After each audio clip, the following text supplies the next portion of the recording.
Hi everyone, welcome to my channel. So in this video, we were discussing UPPCS prelims examination GS paper 1, uh, and these are the previous year's question paper.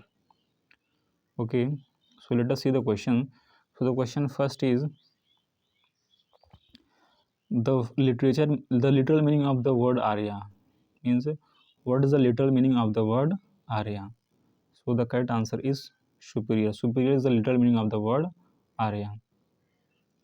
Next question, the propounder of the योग philosophy is, मतलब who is the propounder of the योग philosophy या who is the founder of the योग philosophy? The correct answer is option number A Patanjali. Okay, अगला question देखते हैं.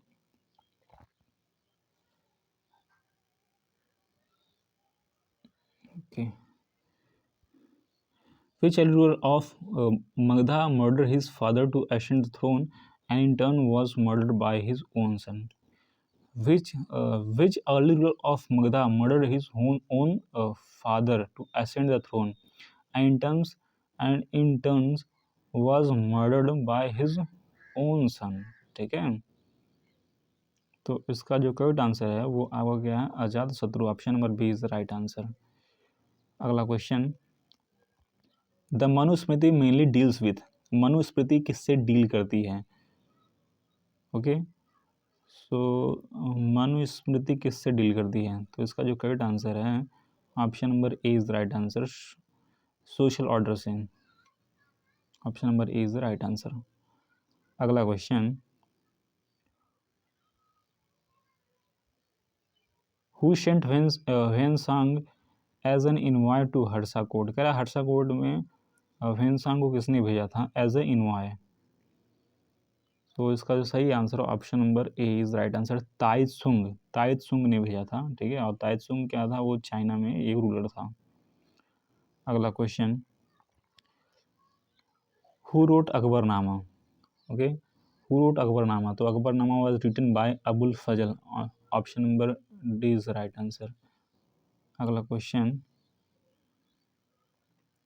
Under whose tenure was the permanent settlement was introduced?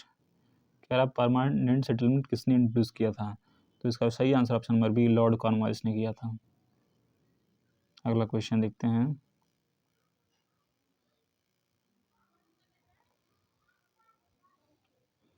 Lord Macaulay is associated with, Lord Macaulay is associated with, Lord Macaulay किससे संबंधित है? तो option number C is right answer, English education से संबंधित है Lord Macaulay. Okay, arrange the following events in the chronological order and select the correct answer using the codes given below. कह रहा है कि जो अभी कुछ इवेंट्स दिए गए हैं उनको आप क्रोनोलॉजिकल ऑर्डर में अरेंज कीजिए. तो आप अरेंज कैसे कर पाएंगे, जो आपको पता होगा कि इसमें जो ये इंसिडेंट दिए गए हैं वो कब हुए थे. ओके, तो यहाँ पर कुछ इन्फॉर्मेशन दी गई हैं, आपको मैं बता देता हूँ. देखो, चंपारण मूवमेंट कब हुआ था? 1917 को हुआ था. अमृतसर इंसिडेंट 1990 को हुआ था. और मोपला रिवोल्ट 1921 को हुआ था. और चौरी चौरा इंसिडेंट जो है वो 1922 को हुआ था. तो इस बेस पे जो है आप इसका आंसर बता सकते हो. ठीक है, यानी कि सबसे पहले क्या हुआ था? चंपारण इवेंट. तो आपका जो चंपारण इवेंट है वो सबसे पहले आएगा. ऑप्शन जो सी है वो पहले होगा. तो इसका जो करेक्ट आंसर हो जाएगा आपका हो जाएगा CADB. ठीक है, CADB, option number C is right answer.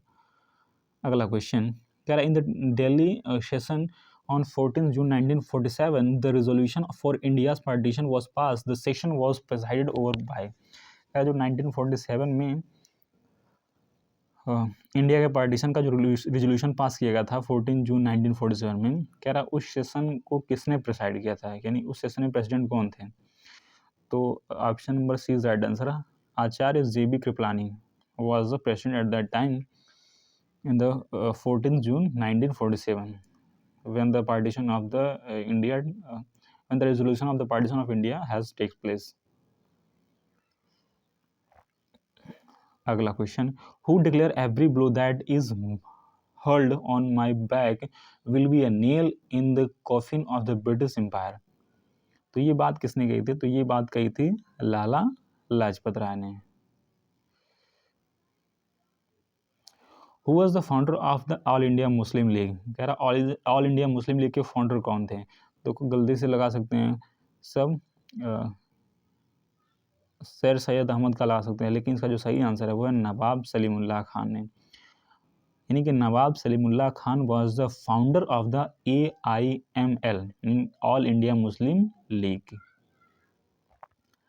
अगला, who was the nominated president of the Indian National Congress after the resignation of the Subhash Chandra Bose, कह रहा who was the nominated president of the Indian National Congress after the resignation of the Subhash Chandra Bose, यानी कि जब सुभाष चंद्र बोस जी ने resignation दिया था तो उसके बाद जो है किनको एज अ प्रेसिडेंट नामित किया गया था INC यानी इंडियन नेशनल कांग्रेस का। तो option number 20 right answer, Rajendra Prasad को। अगला क्वेश्चन देखते हैं। सो यहाँ अगला क्वेश्चन आपके सामने है, who were directly related to the Poona pact of the 1932, यानी कि 1932 में जो पूना पैक्ट हुआ था उससे संबंधित कौन है, मतलब ठीक है, who were the directly related, who were the directly related, यानी कि पूना पैक्ट से क्या संबंधित है। तो ये बेसिकली जो पूना पैक्ट था वो डिप्रेस्ड क्लास के लिए था, ठीक है, तो option number D is the right answer. अगला क्वेश्चन आपके सामने यहाँ पे, who authored the famous book the Indian struggle, कह रहा है इंडियन स्ट्रगल को किसने लिखा, तो लिखा था सुभाष चंद्र बोस ने। अगला question, who was the first lady president of all India Congress, all India Congress की फर्स्ट लेडी प्रेसिडेंट कौन थी, तो इसका जो सही आंसर है वो श्रीमती एनी बेसेंट थी, ठीक है। देखो फर्स्ट लेडी प्रेसिडेंट जो थी वो तो श्रीमती एनी बेसेंट थी, लेकिन अगर पूछता है कि फर्स्ट इंडियन लेडी प्रेसिडेंट, तो उसमें उसका जो आंसर हो जाएगा वो सरोजिनी नायडू हो जाएगा, यानी कि option number B right answer हो जाएगा अगर ये पूछता है कि फर्स्ट इंडियन लेडी प्रेसिडेंट। अगला question, there is going to be a revolution here in India and we must get our quick, who said it, कह रहा है कि इंडिया में कि यहाँ पे जो है रिवोल्यूशन होने वाला है, ठीक है, ये बात किसने कही थी, या रिवोल्यूशन होने वाला है और हमें यहाँ से जल्द निकल जाना चाहिए, तो ये बात किसने कही थी, लॉर्ड वावेल ने कही थी, ठीक है, option number C is the right answer. अगला क्वेश्चन देखो, the first mass movement decided by the Mahatma Gandhi was, कह रहा है which one is the mass movement that was started by the Mahatma Gandhi, तो well known fact is that non cooperation movement.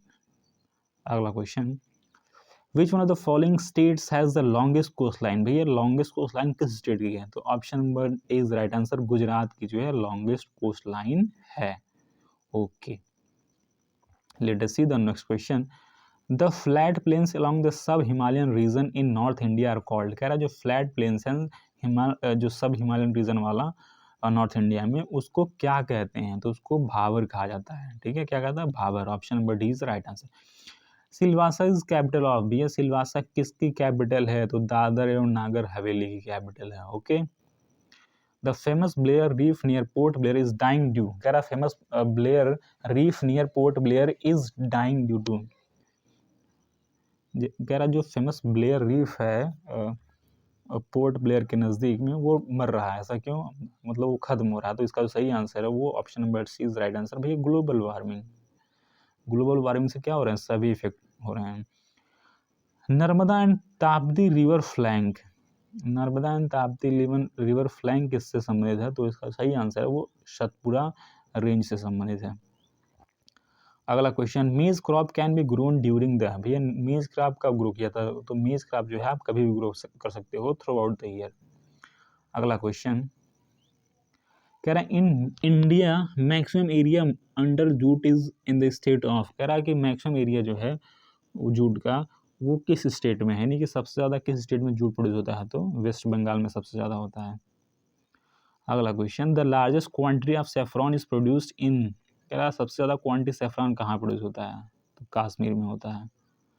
अगला question, assertion and reason से देखो, India is a major tea exporter country, दूसरा कह रहा है domestic consumption of tea in India is very poor, कह रहा है कि पहला कि India is a major tea exporter of the country, तो बिल्कुल सही है कि India is a major tea exporter in the country, and जो डोमेस्टिक कंजप्शन है टी का वो इंडिया में काफ़ी ज़्यादा कम है, ये बात कह रहा है, रीज़न के तौर पे दिया है, यानी कि असर नहीं कह रहा है कि भैया इंडिया में सबसे ज़्यादा टी जो है, इंडिया से सबसे ज़्यादा टी एक्सपोर्ट होता है, क्यों, क्योंकि जो है इंडिया में कंजप्शन नहीं होता है, तो इसका ये जो आंसर जो रीज़न आर दिया है वो गलत दिया है, ठीक है। इंडिया में कंजम्पशन होता है और इंडिया मेजर एक्सपोर्टर है, ठीक है। तो इस बेस पे जो है हम कह सकते हैं कि A is true but R is false, तो option number C is the right answer. अगला क्वेश्चन आपके सामने है, the benefit of which one of the following river valley projects is not shared by more than one state. कह रहा है इसमें से कौन सा प्रोजेक्ट है जो एक से ज़्यादा स्टेट शेयर नहीं करते हैं। मतलब बेसिकली ये सिंपल किसी एक पर्टिकुलर स्टेट में स्थित है, वो क्या है, तो वह हीराकुंड जो प्रोजेक्ट है वो एक सिंपल एक किसी स्टेट में स्थित है। तो आपको पता होगा कि जो हीराकुंड डैम है वो कहाँ पे अभी है, ये है आपका मध्य प्रदेश में, ठीक है। तो इससे जो बेनिफिट लेता है वो केवल मध्य प्रदेश ही लेता है, ठीक है। नहीं सॉरी, हीराकुंड जो प्रोजेक्ट है वो कहाँ है, वो है उड़ीसा में, ठीक है। तो हीराकुंड जो है आपका सिर्फ उड़ीसा में ही अपना जो है पावर प्रोवाइड कराता है, ठीक है। तो इसमें जो है इसका आंसर हो जाएगा option number D is the right answer. Sorry for the mistake. अगला क्वेश्चन, जदगुड़ा इज फेमस फॉर। कह रहा है जदगुड़ा किसके लिए फेमस है, तो जदगुड़ा यूरेनियम के लिए फेमस है, ठीक है। जदगुड़ा में यूरेनियम के काफ़ी ज़्यादा रिजर्व्स पाए गए हैं। और ये कहाँ पे है जदगुड़ा, तो ये झारखंड में आपको पड़ता है। झारखंड में एक सिंहभूम डिस्ट्रिक्ट है, सिंहभूम डिस्ट्रिक्ट, वहाँ पे जदगुड़ा है और वहाँ पे काफ़ी ज़्यादा यूरेनियम के रिजर्व्स पाए गए हैं। अगला question, which one of the following is not a natural port in India. कह रहा है इसमें से कौन सा नेचुरल पोर्ट नहीं है इंडिया का, तो चेन्नई का जो पोर्ट है वो नेचुरल पोर्ट नहीं है, यानी कि मैन मेड पोर्ट है, यानी कि आर्टिफिशियल पोर्ट है। The planet is called twin sister of the earth is. कह रहा है कि ट्विन सिस्टर ऑफ अर्थ किसको कहते हैं, तो इसका सही आंसर है वो है Venus, option number B is right answer. Venus को twin sister of the earth कहा जाता है, मतलब वीनस और अर्थ को ट्विन सिस्टर कहा जाता है। अगला, which type of the forest are found near equator. कह रहा है इक्वेटर के आसपास जो है किस टाइप के फॉरेस्ट पाए जाते हैं, तो इसका जो सही आंसर है वो ट्रॉपिकल फॉरेस्ट, ठीक है। आपको पता होगा इक्वेटर क्या होता है, कि ऐसे कुछ अर्थ है तो बीच में जो लाइन है इसको कहते हैं इक्वेटर, ठीक है। और ऊपर जो है एक लाइन है इसको बोलते हैं ट्रॉपिक ऑफ कैंसर, और ये है नीचे एक ट्रॉपिक ऑफ कैप्रिकॉन। तो ये वाला रीजन है, ठीक है, ये वाला रीजन है, इसको कहते हैं इक्वेटोरियल रीजन, ठीक है। यानी कि जो ये रीजन है आपका, ये जो रीजन है, ठीक है, इसको क्या कहते हैं, this called the equatorial region. तो यहाँ पर बेसिकली जो फॉरेस्ट पाए जाते हैं वो ट्रॉपिकल फॉरेस्ट पाए जाते हैं। ओके, अगला क्वेश्चन देखते हैं।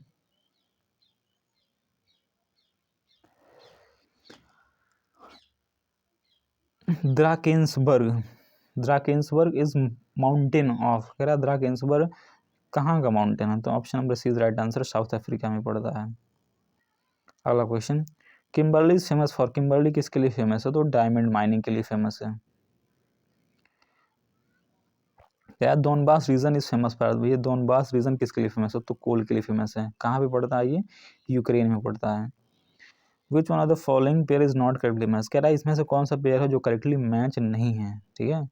तो इसको पहले आप यहाँ पे देख सकते हो, तो इसका जो सही आंसर है वो ऑप्शन नंबर बी है। देखो, अम्मान की जो जॉर्डन कैपिटल क्या है, अम्मान है, तो ये तो करेक्टली मैच है। और आपको मंगोलिया कैपिटल क्या है, उलान बटोर है। यमन का साना है, लेकिन जो तजिकिस्तान है उसका जो कैपिटल है वो है आपका, तजिकिस्तान की कैपिटल क्या कहलाती है, इसको क्या कहते हैं, बिस्केक। हाँ, Bishkek is the capital, Bishkek is the capital of Kyrgyzstan, यानी किर्गिस्तान की कैपिटल है बिस्केक।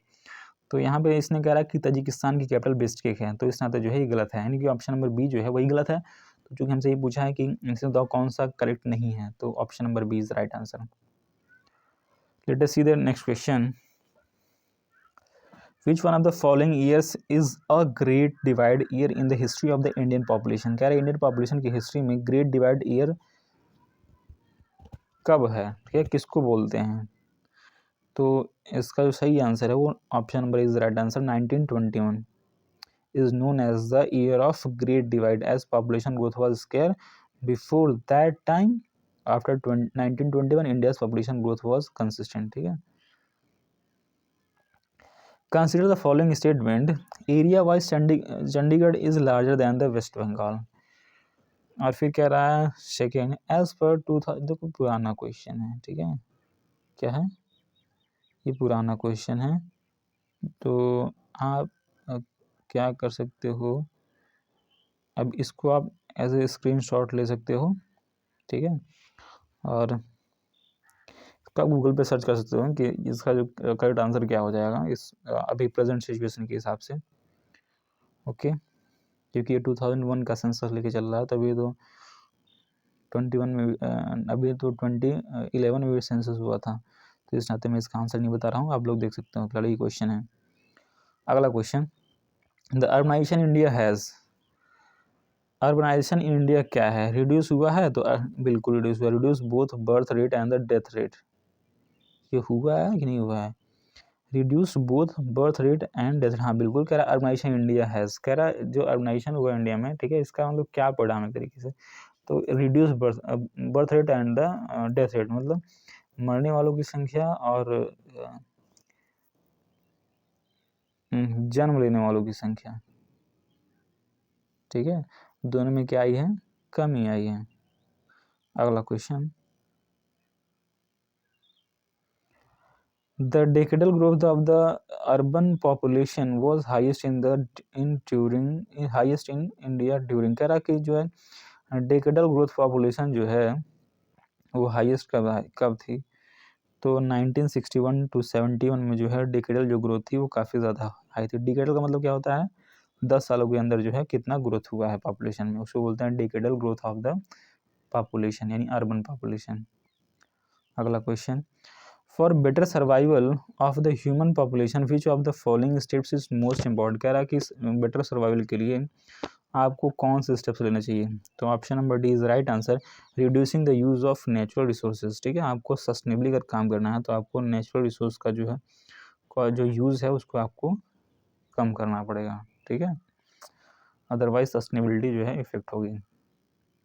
अगला question, in Indian states the tribal population is largely इन, कह रहा है कि जो ट्राइबल पॉपुलेशन है वो सबसे ज़्यादा कहाँ पे है, तो भैया ये वेल नोन फैक्ट है, याद कर लो, मध्य प्रदेश और छत्तीसगढ़ में है सबसे ज़्यादा ट्राइबल पॉपुलेशन।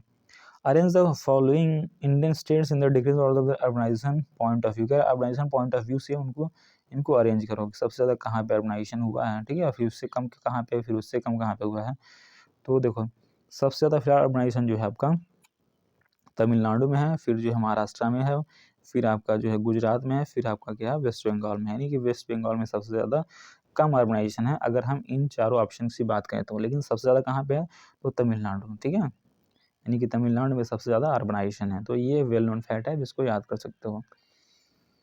अगला question, who was the national leader to be elected speaker of central legislative assembly 1925, कह रहा है कि इसमें से जो है नेशनल लीडर कौन था जिसको as a speaker of central legislative assembly 1925 को इलेक्ट किया गया था, तो जो सही आंसर है वो विट्ठल भाई पटेल थे। अगला क्वेश्चन, यहाँ पे आप 45th क्वेश्चन देख सकते हो, असर्शन रीजन टाइप क्वेश्चन है, Indian constitution is quasi federal, ठीक है, रीजन दिया गया है, Indian constitution is neither federal nor unitary, तो कॉसी फेडरल है एक तरीके से, इंडियन कॉन्स्टिट्यूशन जो हमारा क्या है कॉसी फेडरल मिक्स है, ठीक है, और इसका रीज़न क्या दिया है कि भाई देखो वही नाइदर फेडरल है नॉर यूनिटरी है, तो इस तरीके से option number A is the right answer. अगला question, at present in the constitution of India right to properties, अब तो फंडामेंटल राइट तो है नहीं, अब तो लीगल राइट है, तो option number B is right answer. अगला question, which of the following fundamental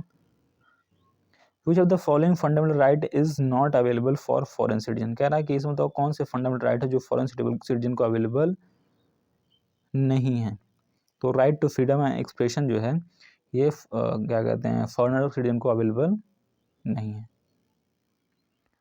the speaker of the Lok Sabha can be removed from his office before the expiry of his term, कह रहा है कि जो स्पीकर ऑफ लोकसभा होता है उसको जो है टाइम से पहले रिमूव किया जा सकता है, ठीक है, कौन करता है कैसे होता है, तो इसका जो सही आंसर है वो if the Lok Sabha passes resolution to this effect, यानी कि अगर लोकसभा रेजोल्यूशन पास करता है कि स्पीकर को हटाना है तो इस केस में जो है स्पीकर को हटाया जा सकता है।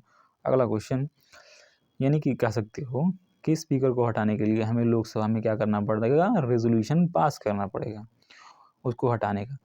Who decide whether A bill is a money bill और नॉट, कह रहे हैं इसमें कौन डिसाइड करता है कि कोई बिल जो है वो मनी बिल है या नहीं, तो option number B is right answer, speaker decide करता है, कि लोकसभा का स्पीकर डिसाइड करता है कि भैया इसमें से कौन सा बिल जो है मनी बिल है और कौन सा मनी बिल नहीं है। The distribution of finance between centre and state is done on the recommendation of, कह रहा है कि स्टेट और सेंटर के बीच जो फाइनेंस का डिस्ट्रीब्यूशन होता है वो किसके रिकमेंडेशन किसके रिकमेंडेशन पे होता है, तो कौन रिकमेंड करता है, तो फाइनेंस कमीशन करता है। Okay, so these were the 50 questions and the next 50 questions I will discuss in the next video. So thank you for listening as always. Thank you.